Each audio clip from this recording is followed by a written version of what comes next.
I bet a lot of you guys probably noticed there was no podcast last week, and the reason for that is because I was at a meetup on Sunday night when it happened.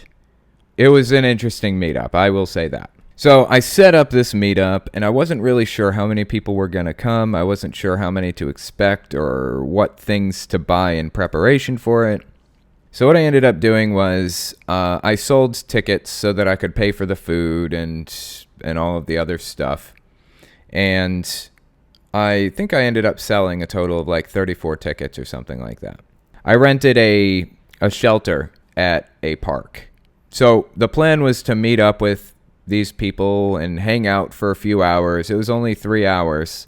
And we were going to grill some hot dogs and hamburgers and whatnots and just hang out and talk and everything. And that's what we ended up doing. It was really awesome. So it was in Nebraska because that's where my girlfriend lived. She lives here now. Officially, she moved here just this week. But we held the meetup in Nebraska, and it was a lot of fun. She helped me plan everything. So on the day of the meetup, I think it was scheduled 5 o'clock to 8 o'clock. So we show up. I think at like 3:30 or 4, and we start setting things up, getting the grill going and things like that. And people start showing up, and I got to meet I believe one of the board members of Lincoln Atheists. That's where it was. It was Lincoln, Nebraska. So I meet one of the board members of Lincoln Atheists, and she was just awesome.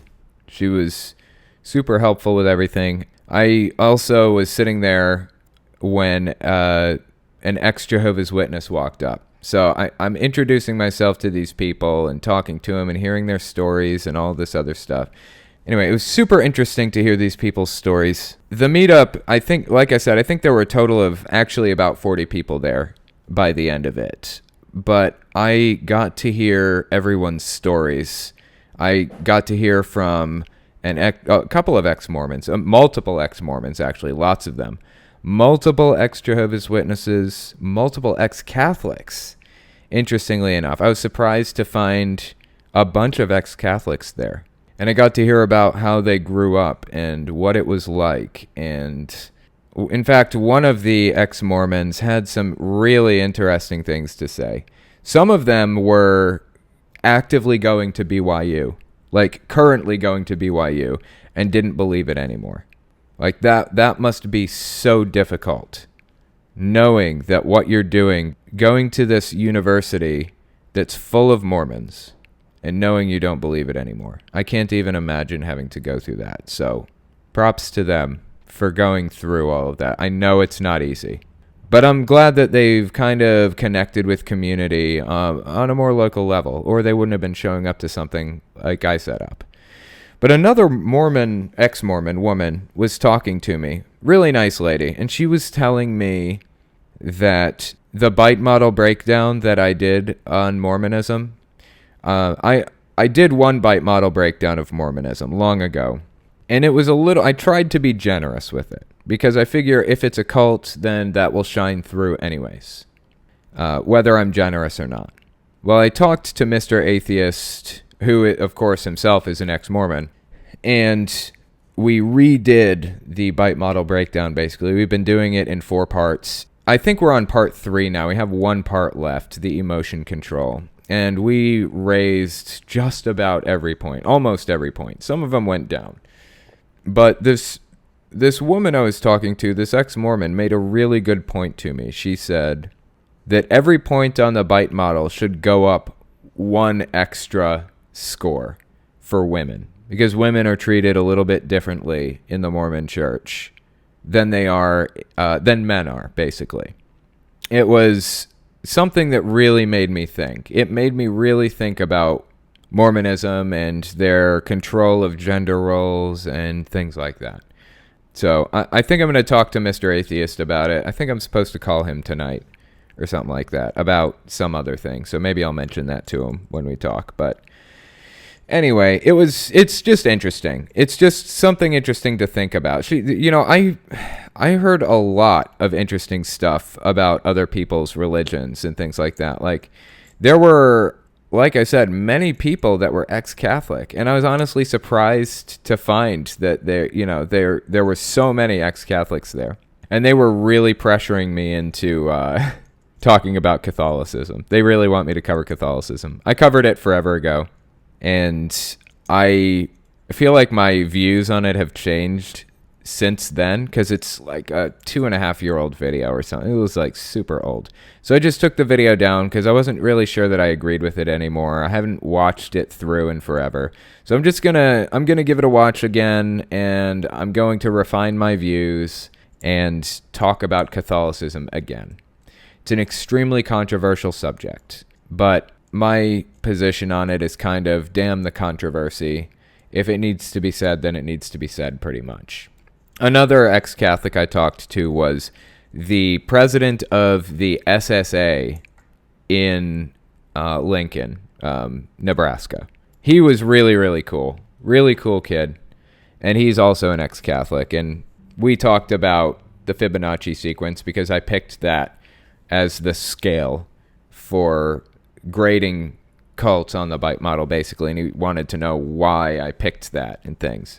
And I explained to him that the reason that I picked the Fibonacci sequence was because the Fibonacci sequence is... I don't know how many people in my audience are ex-software engineers or even current software engineers. I'm an ex-software engineer. I did this for like 6 years. I was in the field for 6 years.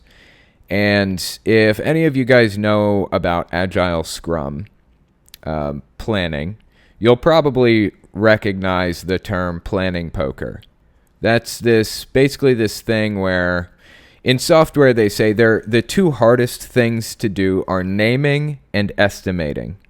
You got to name things and estimate times. Those are the two hardest parts of software engineering. So planning poker it uses the Fibonacci sequence to kind of estimate rough times for how long this stuff should take. They'll break it down into really, really tiny tasks that a single programmer can do by himself. And it should only take him between, say, an hour or two and a full week. If it's longer than a week, if it's like a 2-week project for a single programmer, then you want to break it down more. You want to break it down further into more subtasks. And they estimate the amount of time that it should take to do this job by playing a game called Planning Poker, and you can buy cards for it and everything on Amazon. It's basically the Fibonacci sequence. You have 1, 2, 3, 5, 8, 13, and 21, and some of them go up to 34. And you estimate these little tiny tasks, like create a button on the home screen or connect the login options to the SQL database or something like that, like small tasks. And you estimate, you're in a group, say 5 or 6 people total. Each one of the people in this planning poker game will put down a card, one of the numbers in the Fibonacci sequence, to estimate how complicated or how long this task will take. Now, they don't base it on hours. It's not like 1, 2, 3, 5, 8, or 13 hours. It's points. And you use the points as a reference. It gets a little bit in the weeds, gets a little bit complicated, but that's kind of the idea behind it. That's where I got the Fibonacci sequence from. And also, it's not officially an exponential growth, the Fibonacci sequence is, but it's faster than adding. And it tricks your brain into realizing that, or it tricks your brain into thinking that there's a larger gap between points than there actually is. So I may have a lot of trouble deciding between a 6, a 7, or an 8 for a cult, for a point on the Byte model. But I'd have a lot less trouble deciding between an 8, a 13, or a 21. It becomes a lot more clear and obvious when you have those giant gaps. So that's why I picked the Fibonacci sequence. But anyway, point is, the meetup went absolutely fantastically. I loved talking to people. I loved talking to them. It was absolutely amazing. And I'll put this right at the very end of this segment because I know I'm going to get some shit for this. But somebody also wanted me to cover the military as a cult. And I'm just going to say that I have analyzed it on the Byte model, and it is a cult. I need to do a deeper breakdown for a video. I don't know if I will or not.